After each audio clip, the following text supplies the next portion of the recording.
Back in the mid-90s, bundling up various retro games into a single compilation was a fairly new idea. The Super NES and Sega Genesis both had some of these compilations, but the concept really started to pick up momentum in the 32-bit era. For this video, we're going to look at all of the arcade compilations released in North America for the Sega Saturn.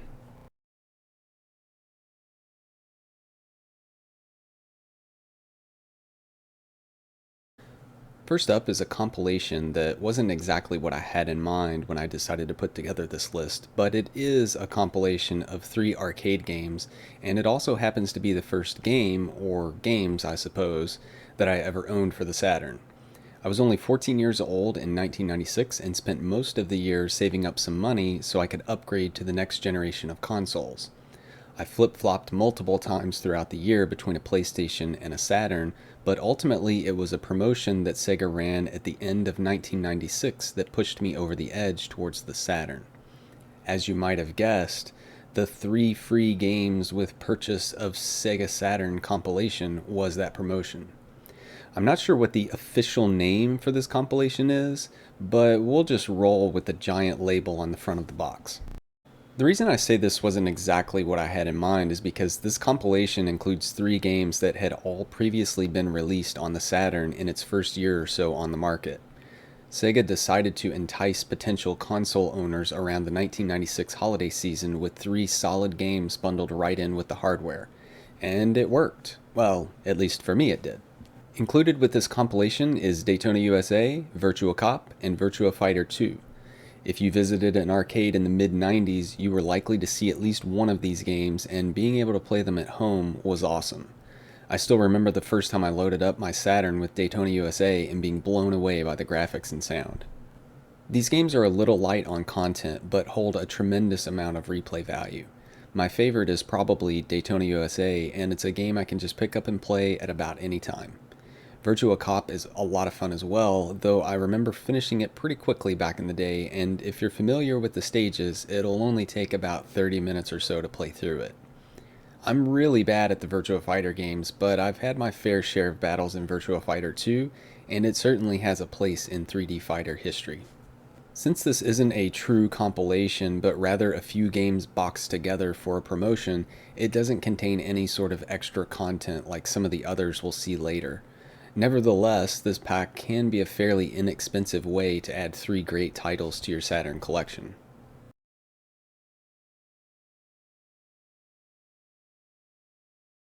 Next up, we have another oddly named compilation with Bobble also featuring Rainbow Islands.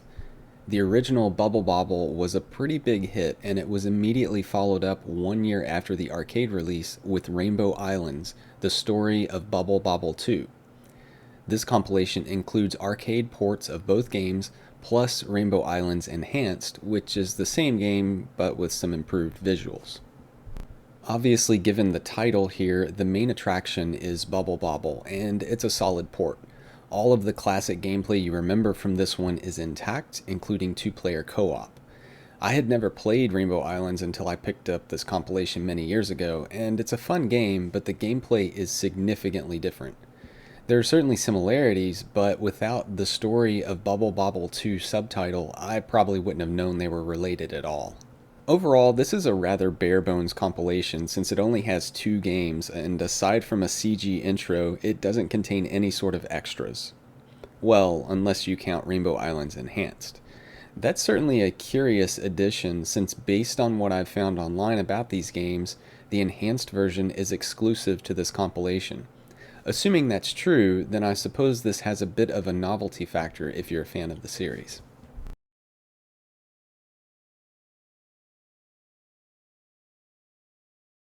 This next title is more of what I had in mind when I started putting together this list.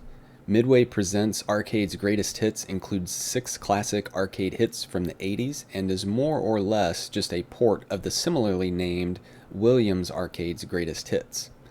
The latter was originally released for the Sega Genesis and Super Nintendo, but only included 5 games. It would later be ported to the Sony PlayStation, and that version includes the same set of games that are on the Saturn port, just using the Williams name instead. To make matters worse, this compilation was ported a few years later to the Sega Dreamcast under the title Midway's Greatest Arcade Hits Volume 1. The Dreamcast port has the same set of games that the PlayStation and Saturn have, but a few months later, another Midway's Greatest Arcade Hits Volume 1 was released for the Nintendo 64, and it has a slightly different set of games. Okay, so the naming and re-releases for this compilation certainly got a bit out of control, but the Saturn version we're looking at here is actually a pretty decent little collection of games. This is one of the earliest examples of a true arcade compilation that I can think of, and it sort of laid out a template that would be followed with future compilations. In addition to the games, this compilation includes various snippets of text detailing the history for each game, as well as a media gallery that includes some images like promotional materials and concept sketches. I didn't own this back in 1996 when it was released, but I would have really enjoyed the extra stuff included here. It's lost a bit of its luster over the years, since a quick online search can likely provide more information than what you're going to find on the disc, but it's still a neat inclusion when taken in the context of its original release. Anyways, the games included here are all excellent. You've got the two Defender games, Robotron 2084, Joust, and then Sinistar and Bubbles. The last two there, Sinistar and Bubbles, are actually pretty cool inclusions since they weren't widely available outside of arcades at the time. Unlike the other four games that all received multiple home console ports prior to this compilation, Sinistar only had a clone known as Death Star released for the BBC Micro, and Bubbles wasn't ported at all. So with 6 fun games and some bonus content, this is a nice package overall. The only problem is that since this compilation was released, there have been many other compilations that bundle even more Midway and Williams games together, which ultimately makes this one a tough sell some 25 years later. Of course, it's great to play these classics on the awesome Saturn controller, but depending on what you're looking for, there might be some better options out there.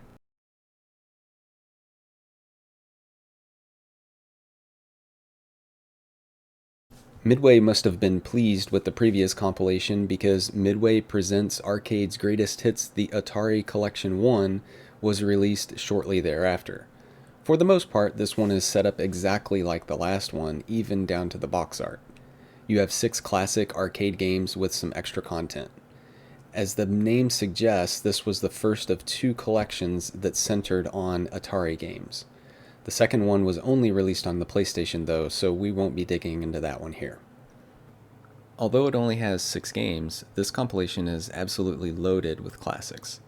Asteroids is one of the most iconic games of all time, and it's just as addictive here as it was in the arcades.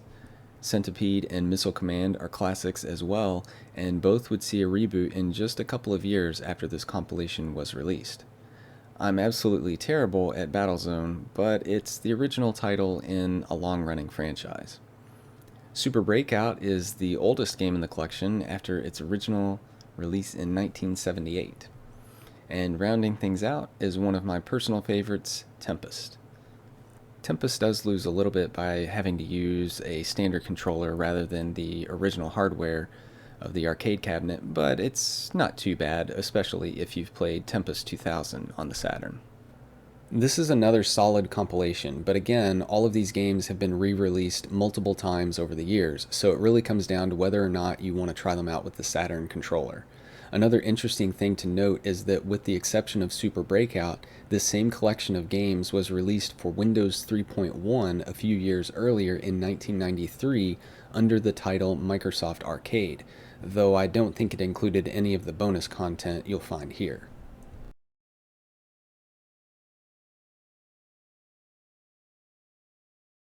Up next, we have a compilation that's very similar to the 3 free games pack-in title we looked at earlier.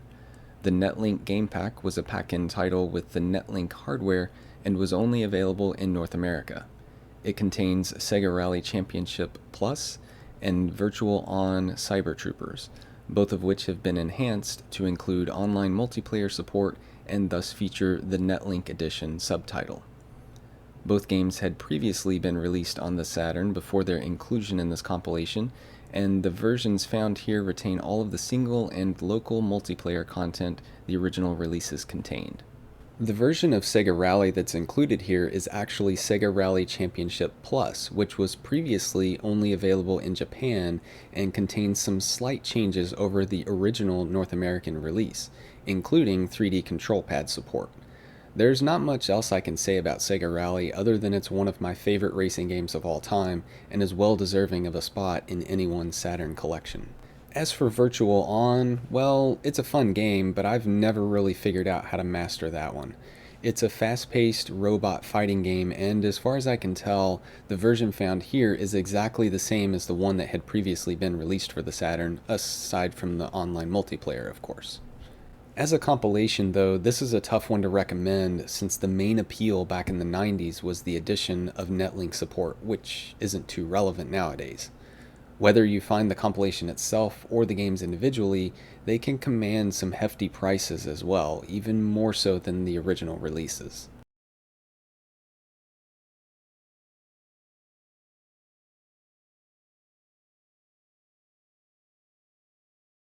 Our next compilation is known simply as Sega Ages, which also happens to be the name of a long-running series that Sega has been using to re-release games since the days of the Saturn. Aside from this particular release, most of the Sega Ages line of games were only available in Japan during the days of the Saturn and PlayStation 2. Starting around 2012, Sega started using the Sega Ages name for digital releases worldwide, including as recently as the Nintendo Switch. Anyways, back to the compilation here. Sega Ages, which was known as Sega Ages Volume 1 in Europe, contains 3 Sega arcade games from the 80s. Afterburner 2, Outrun, and Space Harrier. All 3 were released as standalone games with the Sega Ages label in Japan, but they were bundled together into this compilation for release overseas. As part of their Sega Ages re-release, all 3 games have been enhanced to take advantage of various Saturn peripherals, namely the 3D control pad, mission stick, and arcade racer steering wheel. All 3 games play extremely well, and with a wide variety of control and difficulty options, just about anybody can jump in and have some fun with these titles. I'm not particularly good at any of these games, but I do enjoy Space Harrier and Outrun quite a bit. That's not to say I don't enjoy Afterburner 2, it's just I'm especially bad at that one.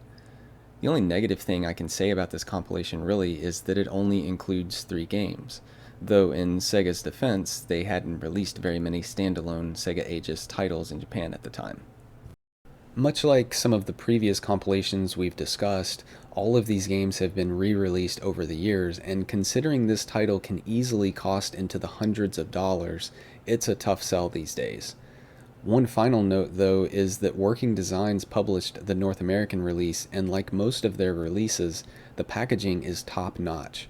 The manual features 20 full-color pages that go into great detail about the options for each game, and it also contains 3 pages worth of translation notes, which are always an interesting read.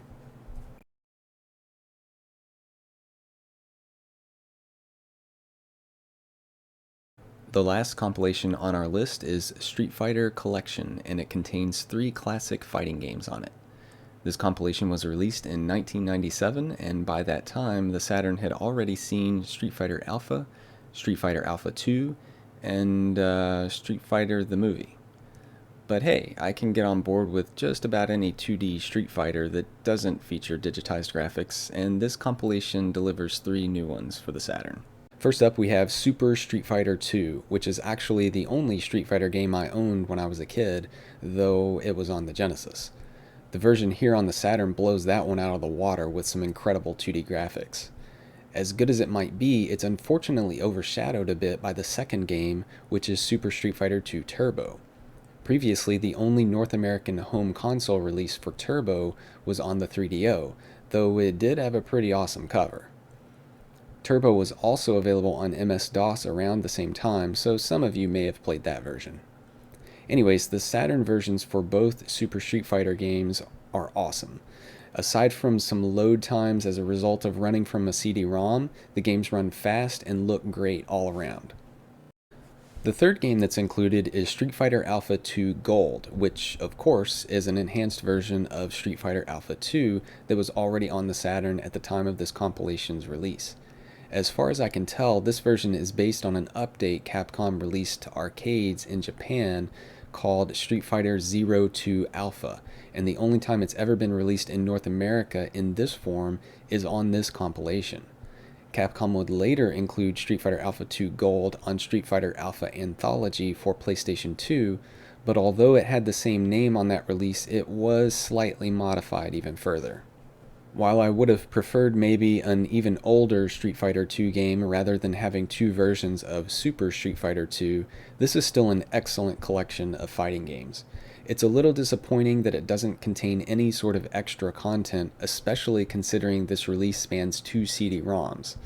Unfortunately, though, this compilation has gotten very pricey over the years, and a complete copy can cost 4 times as much as the PlayStation release. So there you have it, all of the arcade compilations released for the Sega Saturn in North America. The ones we looked at may not include as many games as what you'll find in modern compilations, but they're mostly comparable to other releases from the mid-90s. Being able to play the older titles with a Saturn controller is definitely cool, but some of the compilations have increased in value over the years, and it can be tough to justify the price over other modern alternatives. Some of these certainly have a novelty factor though, and if you're looking to bolster your Saturn collection with some arcade classics, hopefully this has been helpful.